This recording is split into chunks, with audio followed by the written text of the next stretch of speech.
Sa ngalan ng Ama at ng Anak at ng Espiritu Santo, Amen. sumainyo ang Panginoon. At sumayo rin. Mga kapatid, aminin natin ang ating mga kasalanan upang tayo'y maging marapat gumanap sa banal na pagdiriwang.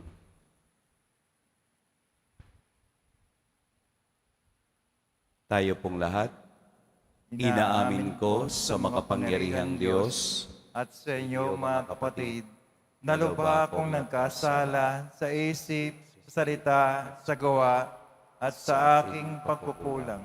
Kaya isinasamo ko sa mahal na Birheng Maria, sa lahat ng mga anghel, mga banal, at sa inyo mga kapatid na ako'y ipanalangin sa Panginoong ating Diyos. Kaawaan tayo ng makapangyarihang Diyos, patawarin tayo sa ating mga kasalanan at patnubayan tayo sa buhay na walang hanggan. Amen. Panginoon, kaawaan mo kami. Panginoon, kaawaan mo kami. Kristo, kaawaan mo kami. Kristo, kaawaan mo kami. Panginoon, kaawaan mo kami. Panginoon, kaawaan mo kami. Manalangin tayo. Ama naming makapangyarihan, ipakita mo ang iyong paglingap sa iyong pag-antig sa aming kalooban, upang ang pamumunga ng gawain mo sa amin ay aming mapakinabangan at ang mapagpagaling mong katapatan ay aming mapangatawanan. Sa pamamagitan ni Jesucristo, kasama ng Espiritu Santo, magpa sa walang hanggan. Amen. Magsipo muna ang lahat. Pagbasa mula sa Aklat ng Pahayag. Akong si Juan ay tumingin, at naroon ang kordero na nakatayo sa bundok ng Siyon, kasama ang 140,000 tao. Nakasulat sa kanilang noo ang pangalan ng kordero at ang pangalan ng kanyang ama. At narinig ko ang isang tinig mula sa langit na parang ugong ng isang mabilis na talon at dagundong ng kulog. Ang tinig na narinig ko ay parang tugtugan ng mga manunugtog ng alpa. Sila'y umaawit ng isang bagong awit sa harap ng trono at ng 4 na nilalang na buhay at ng 24 na matatanda. Walang makaunawa sa awit na iyon, kundi ang 144,000 na tinubos sa sanlibutan. Ito ang mga sumunod sa kordero, saan man siya magtungo. Sila'y tinubos mula sa buong sangkatauhan bilang mga unang handog sa Diyos at sa kordero. Hindi sila nagsinungaling kailanman. Wala silang anumang kapintasan.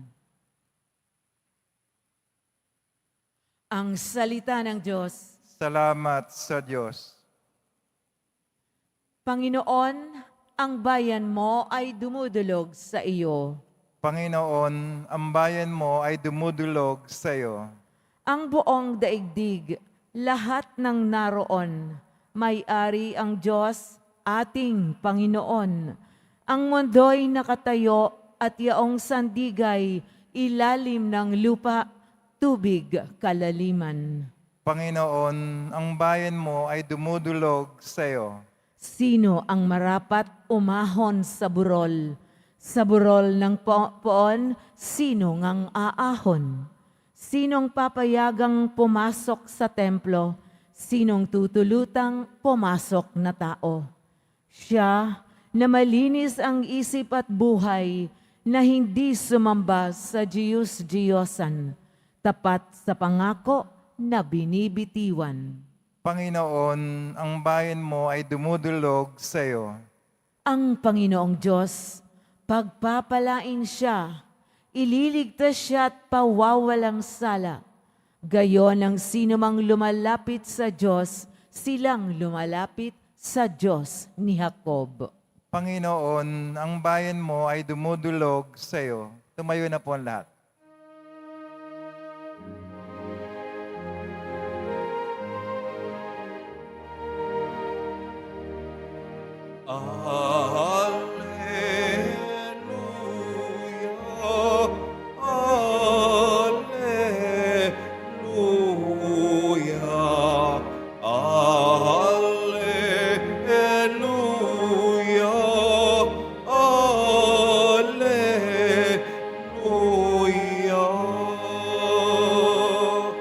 Langit tayo magtanod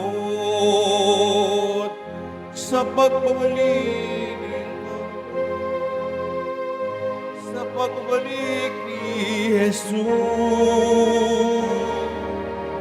Alleluia, alleluia, alleluia,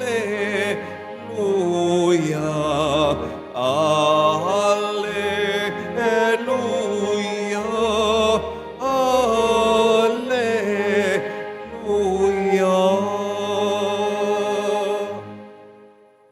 Sumainyo ang Panginoon. At sumayo rin. Ang mabuting balita ng Panginoon ayon kay San Lucas. Papuri sa iyo, Panginoon. Noong panahong iyon, nang tumingin si Jesus, nakita niya ang mayayamang naghuhulog ng kanilang kaloob sa lalagyan nito sa templo. Nakita rin niya ang isang dukhang babaeng balo na naghulog ng 2 kusing. Ang wika ni Jesus, "Sinasabi ko sa inyo, ang dukhang balong iyon ay naghulog ng higit kaysa kanilang lahat, sapagkat bahagi lang ng di nila kailangan ang kanilang ipinagkaloob. Ngunit ibinigay ng balong iyon na dukhang-dukha ang buo niyang ikabubuhay." Mga kapatid, ang mabuting balita ng Panginoon. Pinupuri ka namin, Panginoong Jesucristo. Magsipo muna ang lahat. Magandang umaga po sa lahat. In-identify yung babaeng balo na dukhang-dukha, talagang diminutive sa lengguwahe ng Old Testament. Siya ay Anawim of Yahweh. Anawim, dukhang-dukha, walang kayang ibigay, walang kayang ibahagi, walang kayang ipagmalaki sa tao. Pero sa harapan ng Diyos, ang 2 kusing, ang kaniyang kayamanan, ang kaniyang ipinagmamalaki sa buhay, ang kaya lamang niyang maibigay. Bakit ito nakita ni Jesus? Dahil ang mayayaman ay nagbibigay ng malalaking pilak at ang hulugan noon ng mga donasyon ay parang trumpeta. The more na mabigat at marami ang iyong iuhulog, ito ay gumagawa ng maraming tunog. Imagine niyo na lang yung trompeta. Hulugan ninyo ng barya, tutunog ng napakarami. Cascading ang tawag doon. Yung loob noon, may nakalagay pang mga bakal na papaganon para lahat ng iuhulog mo tutunog. Kaya kung malaki o marami ang ilalagay mo, sunod-sunod yung tunog niya. Maririnig ng iba na ito ay mayaman dahil maingay yung kaniyang inihulog. Yung babaeng balo, imagine niyo yung 2 kusing, pinakamaliit na pera noong unang panahon. Anong tunog ang magagawa noon? Wala. Ting! Siguro ganon. Pero walang tunog. Pero narinig ito ni Jesus at ito ang ginawa niyang katuruan sa kaniyang mga alagad tungkol sa pagiging generous sa bagay na meron ka. Sapagkat ang tunay na nagbibigay, sabi dito sa ating ebanghelyo, ay yung kung ano yung mahalaga at kayamanan mo, yun ang tunay na pagbibigay. Dito sa linya ng ebanghelyo, sapagkat bahagi lang ng di nila kailangan ang kanilang ipinagkaloob. Bahagi ng hindi kailangan. Whereas yung babaeng balo, ang buo niyang ikabubuhay. The contrast ng generosity ng meron sa wala. Doon sa meron, hindi nasasaktan. Doon sa meron, hindi na apektuhan kasi meron. Pero doon sa walang-wala, ito yung kaniyang buong ikinabubuhay, naroon ang tunay na pagbibigay. Meron pong isang philosopher, ibig sabihin ng philosopher, magaling mag-isip at magaling sa reasoning and logic. Ang sabi niya, religion is the opium of the people. Narinig niyo na po siguro yon. Bakit daw? Kasi kapag ang tao nang lalambot at nawawala ng lakas, they turn into religion. Every time na kailangan nila ng Diyos, balik-balik sila sa ugnayan nila sa Diyos. So parang isang bawal na gamot na nagpapahay sa kanila. Meron din naman ng mga psychologists na nagsasabi that God is only a creation of mind. Baka daw yung Diyos na kilala ninyo ay ginagawa lamang ng inyong mga isip para lamang maramdaman mo na kunwari meron kang fallback. Nalulungkot ka, punta ka sa Diyos, sasaya ka. Parang yung dalawa, parang tama kung pag-iisipan natin. Sa mga taong hindi naniniwala sa Diyos, maaaring yung sinabi ng isang philosopher and psychologist ay tama. Pero sa karanasan ng tao, mula pa sa umpisa hanggang ngayon, hindi mo pwedeng ipagkaila na mayroong Diyos na umiiral. Hindi mo pwedeng sabihing wala sa iyong karanasan dahil madarama mo ang tunay na presensya ng Diyos kung ikaw ay nakadepende sa Kanya. Ang babaeng balo ay in total dependence on God. Ang dalawang kusing na meron siya na sana'y ikabubuhay niya ay ibinigay niya sa Diyos, inialay niya kung ano yung meron siya, kaya damang-dama niya na ang Diyos ang humahawak sa buhay niya. Tayo man ding naniniwala sa Kanya, sa oras ng ating kawalan, Diyos ang ating pinupuntahan. Sa oras na tayo'y naliligaw, ang Diyos ang nagbabalik sa atin sa tamang daan. Sa oras na tayo'y nagkakasala, ang Diyos ang nagbabalik sa atin sa Kaniyang biyaya.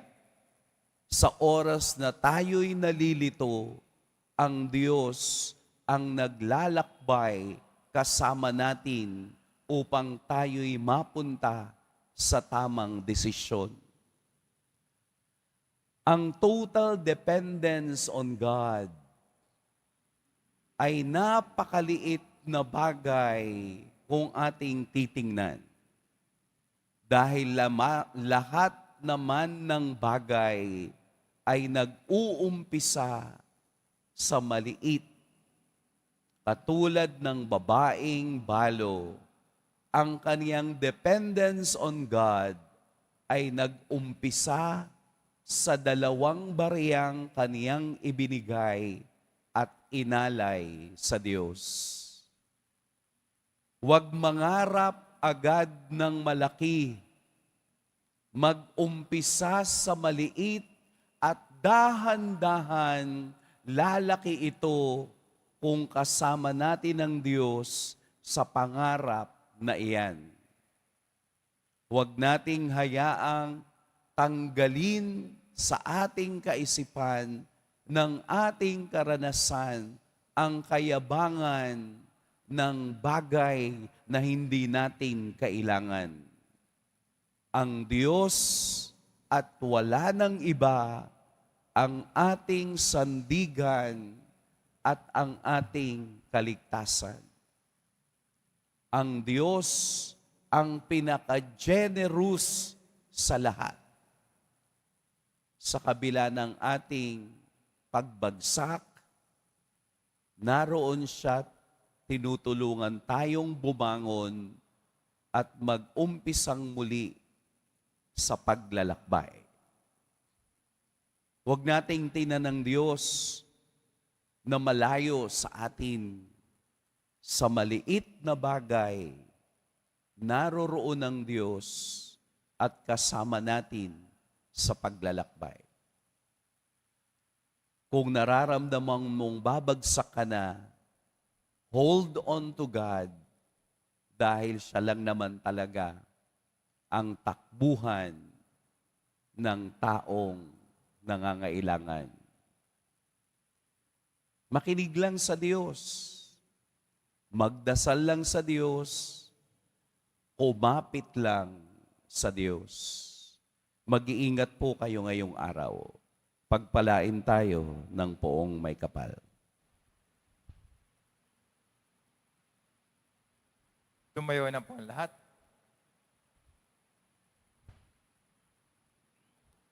Minamahal kong mga kapatid, inihandog ng balo sa templo ang lahat-lahat sa Kaniya. Pinapaging mapagkumbaba tayo ng Kaniyang pagiging mapagbigay. Maging mapagbigay tayo sa ating pananalangin para sa ating kapwa bilang pagtugon sa Diyos na nagbibigay sa atin ng biyayang walang humpay. Mapagbigay na Diyos, basbasan mo kami.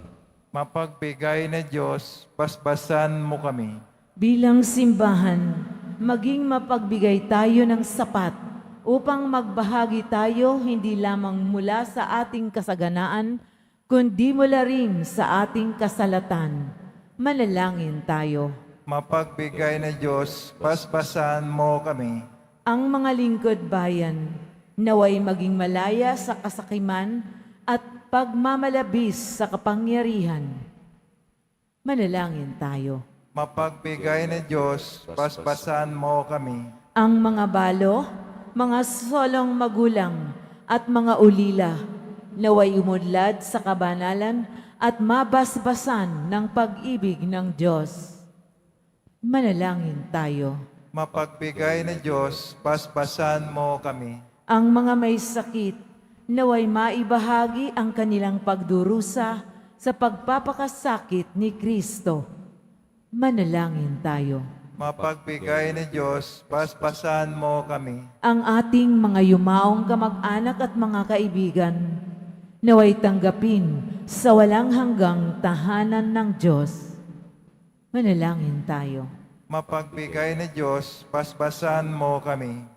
Ama naming nasa langit, buksan mo ang aming mga puso sa mga nakapaligid sa amin upang makilala namin ang iyong presensya sa aming mga kapwa at mga kaibigan at matuklasan namin ang kaligayahan ng pagbabahagi ng aming buhay sa kanila.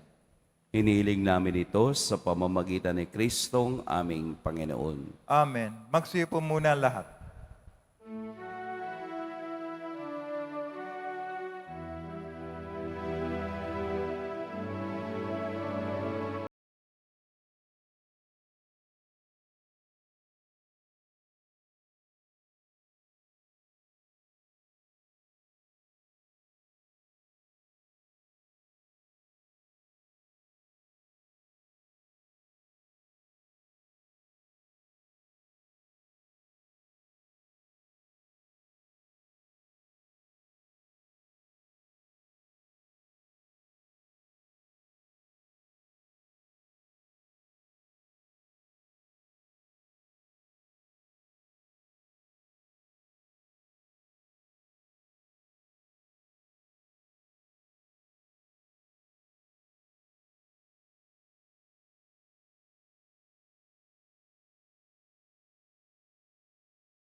Tumayo na po ang lahat. Madalangin kayo mga kapatid upang ang paghahain natin ay kalugdan ng Diyos Amang makapangyarihan. Tanggapin nawa ng Panginoon itong paghahain sa iyong mga kamay, sa kapuri niya at karangalan, sa ating kapakinabangan at sa buong sambayang banal. Ama naming lumikha, tanggapin mo ang mga banal na alay na iyong ipinag-utos na aming italaga sa pagsamba sa iyong ngalan. At upang kami paging dapating paunlakan ng iyong tapat na pagmamahal, gawin mo ang iyong mga utos ay sundin namin kailanman sa pamamagitan ni Hesukristo kasama ng Espiritu Santo magpa sa walang hanggan. Amen. Sumainyo ang Panginoon. At sumayo rin. Itaas sa Diyos ang inyong puso at diwa. Tinaas na namin sa Panginoon. Pasalamatan natin ang Panginoong ating Diyos. Marapat na siya ay pasalamatan.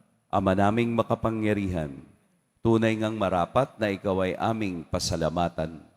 Sa iyong paglingap at kagandahang loob, ang tao'y nilikha mo't pinangasiwa sa sansinukob.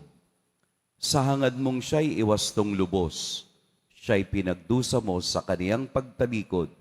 Sa iyong paggiliw, iyong ipinahintulot na makabalik siya sa pamamagitan ni Kristo Jesus. Kaya kaisa ng mga anghel na nagsisiawit ng papuri sa iyo nang walang humpay sa kalangitan, kami nagbubunyi sa iyong kadakilaan. Santo, Santo, Santo, Panginoon Diyos ng mga hukbo, napupuno ang langit at lupa ng kadakilaan mo, o sana sa kaitaasan. Pinagpala na paririto sa ngalan ng Panginoon, o sana sa kaitaasan. Magsilod po ang lahat. Ama naming banal, ikaw ang bukal ng tanang kabanalan. Kaya't sa pamamagitan ng iyong Espiritu, gawin mong banal ang kaloob na ito upang para sa amin maging katawan at dugo ng aming Panginoong Hesukristo. Bago niya pinagtiis ang kusang loob na maging handog, hinawakan niyang tinapay, pinasalamatan kaniya, pinaghati-hati niya iyon, iniabot sa kaniyang mga alagad at sinabi, tanggapin ninyong lahat ito at kanin, ito ang aking katawan na ihahandog para sa inyo.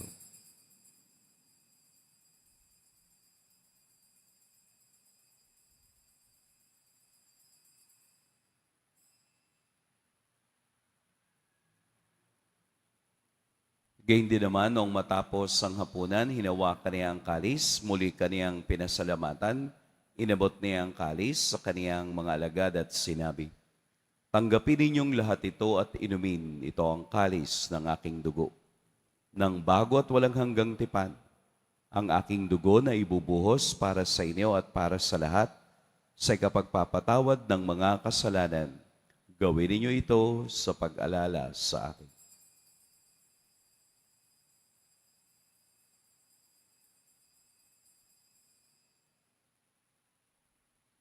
Tumayo na po ang lahat.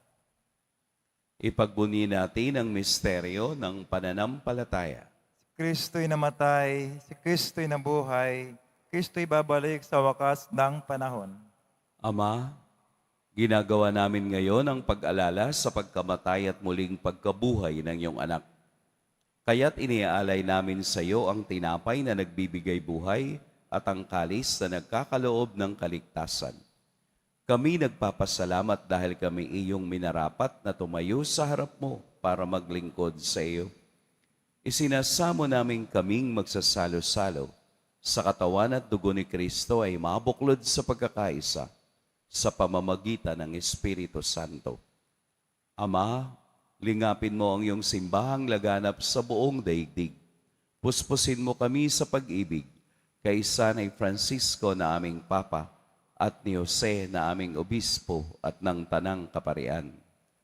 Alalahanin mo rin ang mga kapatid naming nahimlay nang may pag-asang sila'y muling mabubuhay, gayon din ang lahat ng mga pumanaw.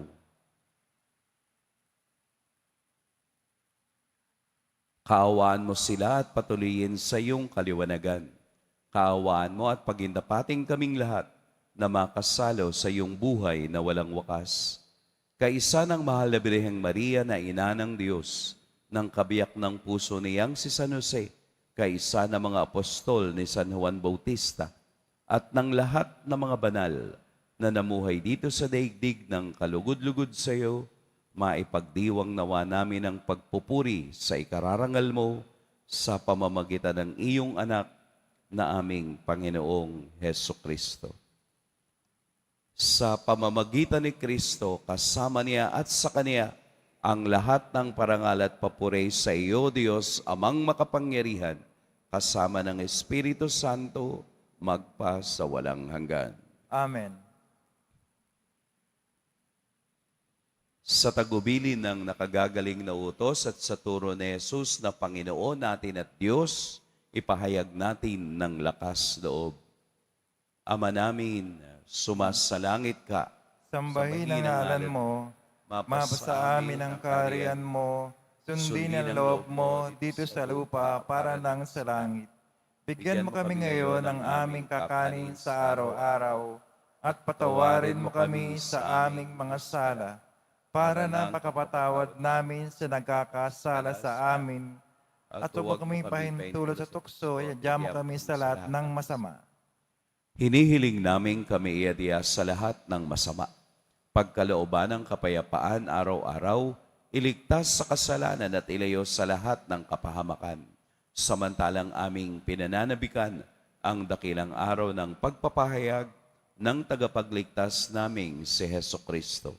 Sapagkat iyo ang kaharian at ang kapangyarihan, ang kapurihan magpakailanman. Amen.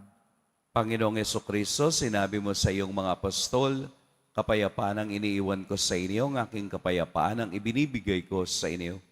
Tunghayan mo ang aming pananampalataya at huwag ang aming pagkakasala. Pagkalooban mo kami ng kapayapaan at pagkakaisa ayon sa iyong kalooban, kasama ng Espiritu Santo, magpa sa walang hanggan. Amen. Ang kapayapaan ng Panginoon naway laging sumainyong lahat. At sumayo rin. Magbigayan kayo ng kapayapaan sa isa't isa.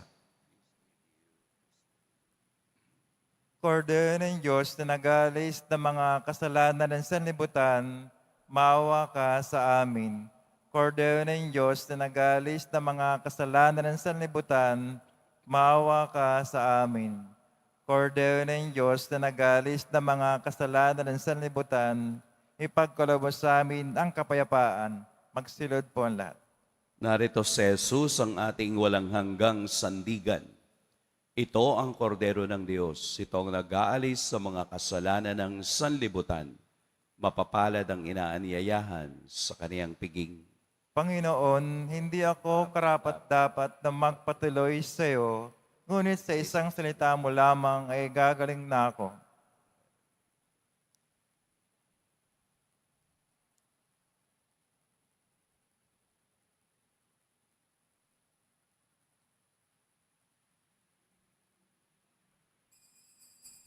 Para sa lahat ng tatanggap ng banal na komunyon, sasagot po tayo ng amen pagkasabi ng pare o lay minister ng katawan ng Kristo at isubogad sa bibig bago umalis sa panampare o lay minister. Sumunod po tayo.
Langin tayo.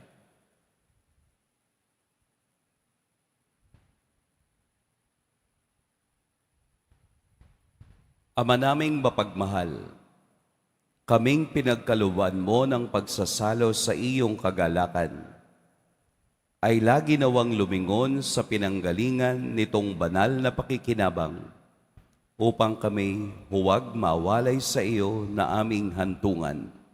Sa pamamagitan ni Hesukristo, kasama ng Espiritu Santo, magpa sa walang hanggan. Amen. Mga kapatid, ating ipagdasal ang ating mga minamahal na yumao at ang lahat ng mga kaluluwa sa purgatorio.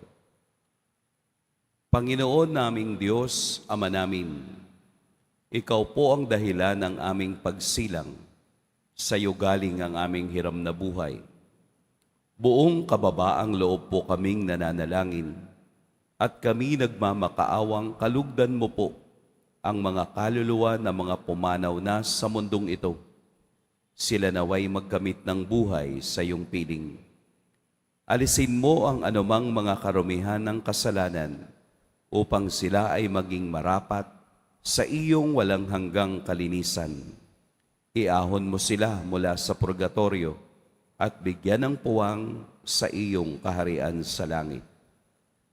Kapayapaan kailanman ang igawad ng may kapal sa mga yumaong nagsipanaw. Sila naway silayan ng iyong ilaw na walang hanggan. Amen. Mapanatag nawa sila sa kapayapaan. Amen.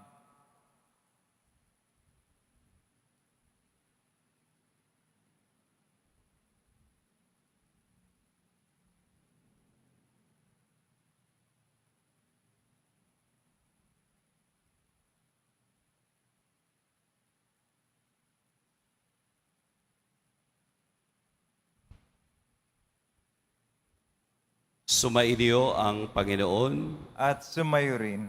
Yimuko kayo para sa pagbabasbas.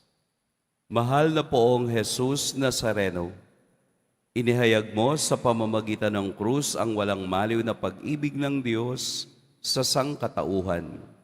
Pakinggan mo po ang kahilingan ng iyong angkan na nagsusumamo sa iyo. Makamtan nawa nilang iyong katugunan at tanggapin ang kasagutan na may utang na loob na tinatanaw. Basbasan din po ninyo ang mga daladala nilang mga imahen at dasalan. Sa pamamagitan ng bendisyon na ito, naway maalala nila ang mga pangako nila noon sa biniyag na ikaw ang kanilang iibigin at paglilingkuran bilang Panginoon magpa sa walang hanggan. Amen. At pagpalain kayo ng makapangyarihan at mapagmahal na Diyos, ang Ama at Anak at Espiritu Santo. Amen. Humayo kayong taglayang kapayapaan ng poong Jesus Nazareno. Salamat sa Diyos.